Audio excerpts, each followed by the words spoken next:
ज़रा सोच के देखिए, जब कोई व्यक्ति, सेलिब्रिटी, बहुत फेमस इंसान या कोई आम इंसान ही इस्लाम को कबूल करता है, तो हर मुसलमान के दिल को ठंडक मिलती है, हर मुसलमान के दिल को सुकून मिलता है।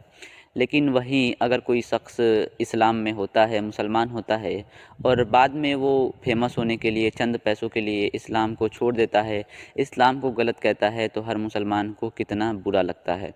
तो आज के इस वीडियो में हम कुछ ऐसे लोगों के बारे में ज़िक्र करेंगे, ऐसे बदकिस्मत लोगों के बारे में ज़िक्र करेंगे जिन्होंने चंद पैसों के लिए, फ़ेमस होने के लिए इस्लाम को छोड़ दिया।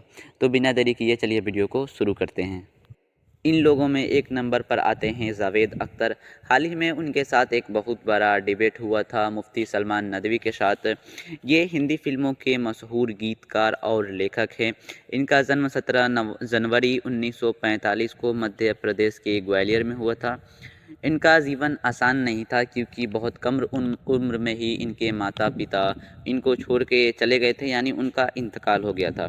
जवानी के दिनों में इन्होंने भारी गरीबी देखी, बल्कि दिल्ली और मुंबई जैसे जगहों में उन्हें फुटपाथ पर सोने को मिला था। लेकिन जब ये फेमस हुए तो फेमस होने के बाद इन्होंने एक इंटरव्यू में कहा कि वो अब खुद को किसी मजहब दीन से नहीं जोड़ते हैं। उनके मुताबिक कोई अल्लाह नहीं है। इस सोच की वजह से मुसलमानों ने उनका विरोध भी किया, लेकिन वो हमेशा इस फैसले पर अटल रहे। तो इस तरह वो इस्लाम से अलग हो गए, इस्लाम को गलत कहा। इन लोगों के लिस्ट में दूसरे नंबर पर आते हैं नसीरुद्दीन शाह। भारत के बड़े और सम्मानित अभिनेता हैं। इनका जन्म 20 जुलाई 1950 को उत्तर प्रदेश के बाराबंकी में हुआ था। वो एक पढ़े लिखे मुस्लिम परिवार से ताल्लुक़ रखते थे।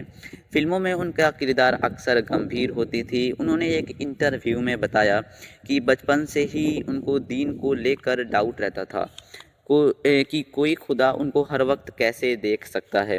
उन्होंने साफ कहा कि उन्हें मजहब से नफ़रत नहीं, लेकिन उसके रीति रिवाज, उसके ढांचे, उसके नियम से वो सहमत नहीं है। और इस प्रकार उन्होंने अपनी ज़िंदगी से नमाज, रोज़ा, हज, ज़कात को हटा दिया, मतलब ज़िंदगी का हिस्सा नहीं बनाया। इन लोगों के लिस्ट में तीसरे नंबर पर आती हैं तस्लीमा नसरीन। इनका जन्म 25 अगस्त 1962 को हुआ था। यह पढ़े लिखे मुस्लिम घर से बिलोंग करती थी।